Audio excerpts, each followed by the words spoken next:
Thank you, Ms. Dura. Thank you to all my colleagues of this panel. Hello, everyone. What a pleasure to share this event, to share this stage with such an incredible constellation of women. Thank you, Rashida, Simone, Tina, Saidia for hosting me. Also, Negara Kugumu for suggesting me to the curatorial team. I'm inspired by all of your work, and CARE have been here so present today. And yesterday I was also deeply moved when Negara mentioned imagination as a possibility for action. And of course it reminded me Saidia's critical fabulation and all the powerful and revolutionary works from Black women that inform us about liberation through thought and also breathing, like Françoise Verger brilliantly explained today. So I bring you some reflections from my experience on Black social movements, mainly in Portugal, a proposal that I called Intersectionality, Black Women and the 5 Natural Elements. It is inspired by Crenshaw intersectionality, so there's just a little change in the word from inter to intra.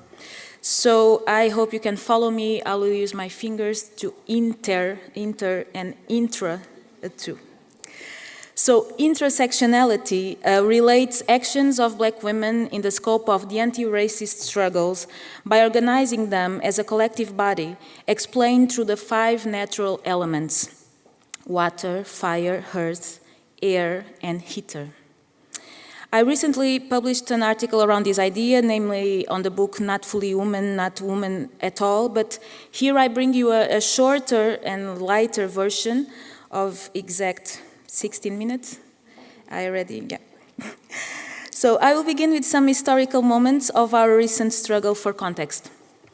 December 21, 2019. Giovanni Rodrigues, a 21 Black young man who was admitted to the hospital after being beaten by 7 neo-Nazis outside a nightclub in Portugal. He was declared dead 10 days later. January 19, 2020. Cláudia Simões, a 42 Black woman, was arrested at a bus stop in Portugal because her 8-year-old daughter didn't have a transport pass. She was brutally beaten in front of her child by a police officer. May 25, 2020. George Floyd was murdered by a police officer in Minneapolis, Minnesota. July 25, 2020. Bruno Candé, a 39 Black actor, was shot several times by Evaristo Marinho in Lisbon after being threatened days earlier with racist attacks. September 15, 2021. Dani Joy Ponte, 23, Black boy serving a prison sentence, died in jail, allegedly by natural causes, after having talked to his mother and not indicating any sign of illness. So this could be a speech about the negligence and racism of the legal system in Portugal, considering that 80% of racism cases from the last 10 years have been filed by the government. But instead, this is a talk about us and our collective actions to express outrage at these tragedies. All these events resulted in public demonstrations that I was also involved in through the collectives I make part. After several meetings to find consensus about what to do, where to do, we went repeatedly to the streets with posters and shouts and microphones and, above all, with a lot of anger and sadness. Each moment was the confirmation of the strength and solidarity of social movements, but each moment was also the repetition and reactivation of traumas. I started thinking about our collective fatigue, physical, mental, emotional, and spiritual fatigue, and also on my personal difficulties and levels of resilience to deal with it. I was wondering, how can we keep breathing within activism? How can activism be a healing process that also deals with vulnerability? How can this healing lead to liberation from repetitive cycles of pain? How can we control our time, care, and self-care in the process of struggle? How can we preserve our energy and recognize that this is the main part of it in the first place?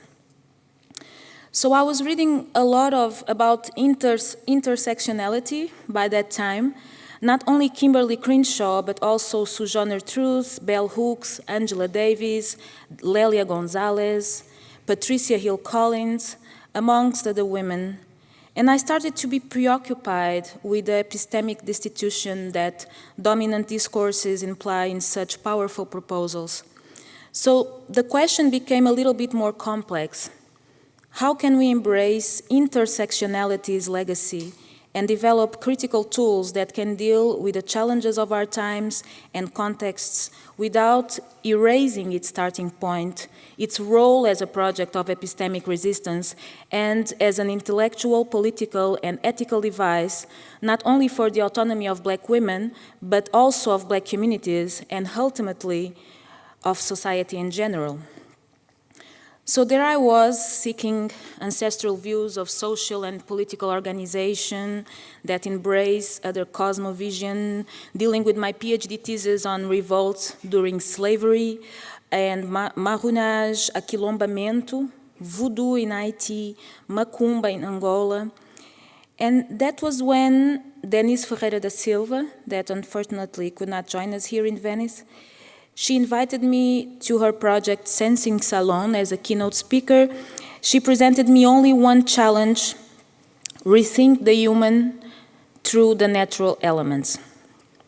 And I realized that the natural elements were exactly what I needed to continue developing the concept of intersectionality. In a very short way, having in mind that intersectionality assumes that race, gender, class, and other systems of power are mutually constructed and not singularly excluded, and they should be considered by the legal system under these conditions. I started wondering what happens to our analysis when it starts from the internal agendas, actions, and practices taken against a repressive legal system. Because how can we discuss racial issues in Portuguese courts when racism is still not considered a public crime? How do we isolate and judge the life of victims of racism if they result from systemic and structural oppressions at the level of their families and communities? If we assume Black social movements as a collective struggle, its priorities, agendas, and actions will also be mutually constructed and not singularly excluded, in order to sustain a healthy and fluid political body against a system that oppresses in a programmatic way. The 5 natural elements helped me to visualize this complementarity, and they also became a political choice. Why not connect them to social studies? Why not take them out of the dominant speech of esotericism, which is the perception that they convey an enigmatic or unusual knowledge, always with hidden vector, despite being at the basis of medicine, alchemy, psychology, physics, chemistry, martial arts, candomblé, umbanda, African cosmology of the Bantu Congo, amongst many other spiritualities, practices, sciences, and knowledges around the world.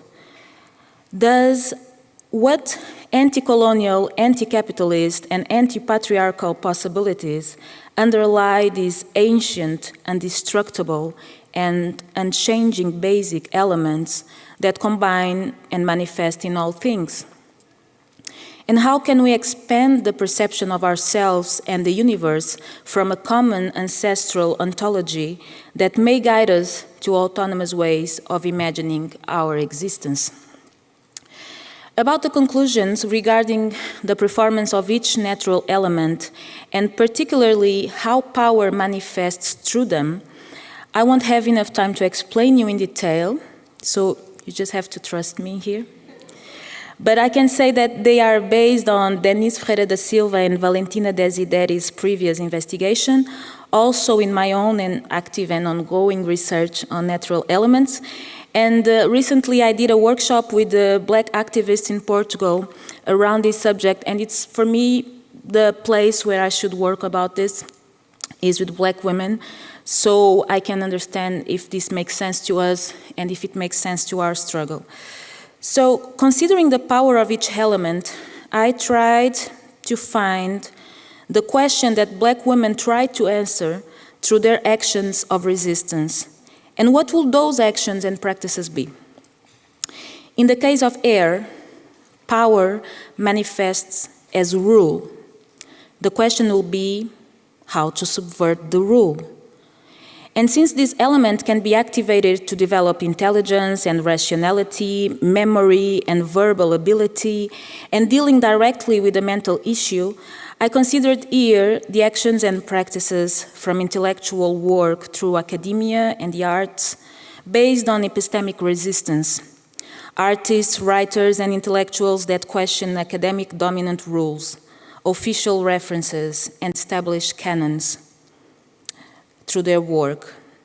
We could say it is the most present element in this event, Loophole of Retreat, for instance, although one woman can vibrate in different elements, so of course, this is why I'm not focusing on individuals, but particular actions.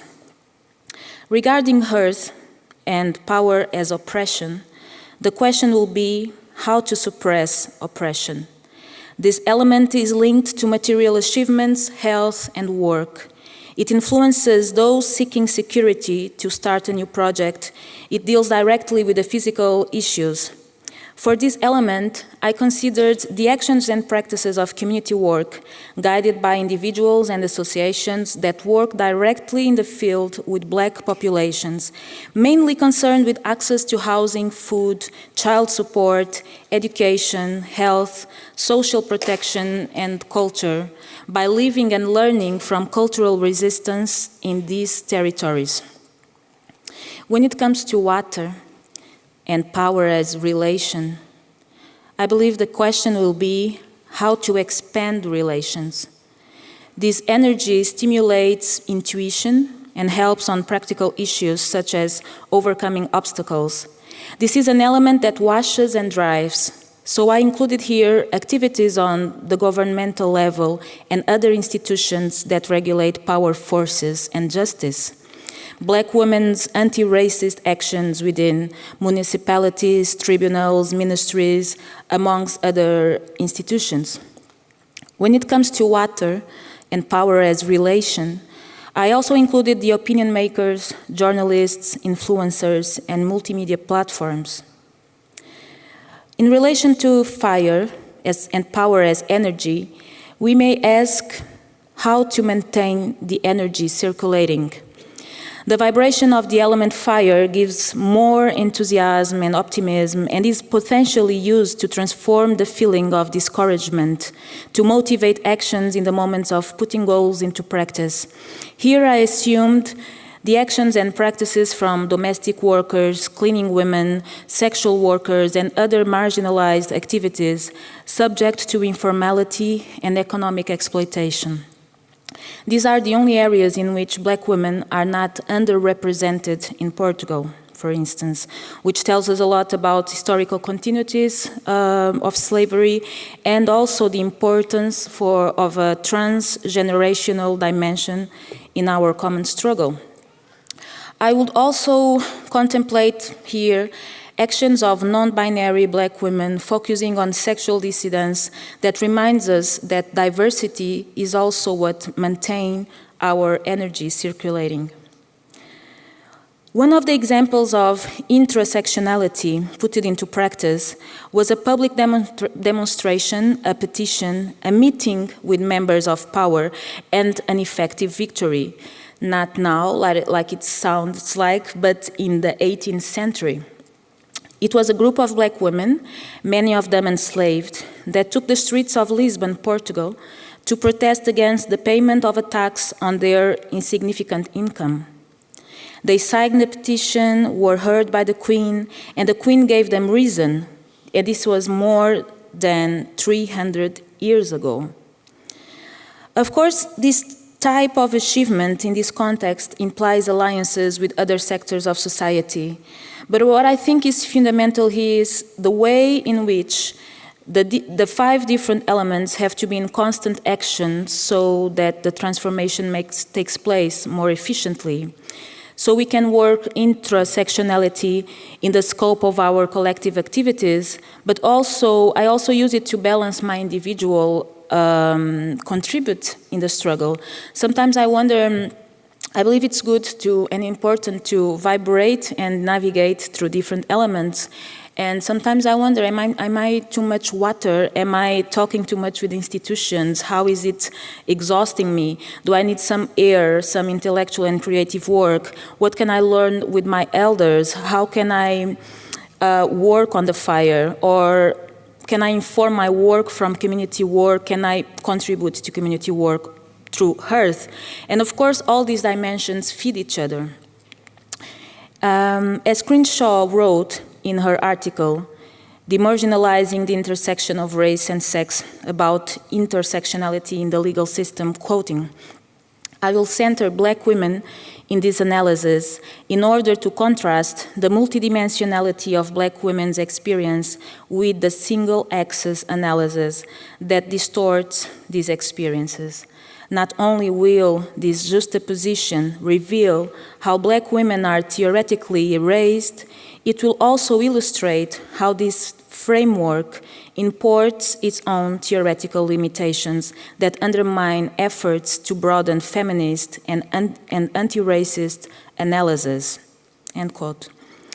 So with intersectionality, I tried to demonstrate that Black women's activisms cannot be read in one single methodology, nor a temporal linearity, since the historical continuities compel us to repeat the same forms of action until today, without preventing them from being erased from our own memory and history. Hence, the importance of the 5th element, ether, the energy for healing processes, the neutral state for perfect health and condition, the control and mastery of the 4 other elements, the creation through thought, and the explanation for all things. Here I assumed power as resistance, so ether would answer Black women's question on how to resist. Intersectionality has to do with self-determination, with the definition of our priorities and the choosing of our own tools to be more connected with each other, overpassing the dominant dynamics of white supremacy, such as competition, authority, individualism, and other mechanisms that separate us. So finally, I believe ether is love, our Black love, the one that is also present here today and during this entire event. The one that permits us to create our own narratives, narrate our stories, preserve our memories, produce our post-memories, and reshape our history through our multiple loopholes of retreat. Thank you.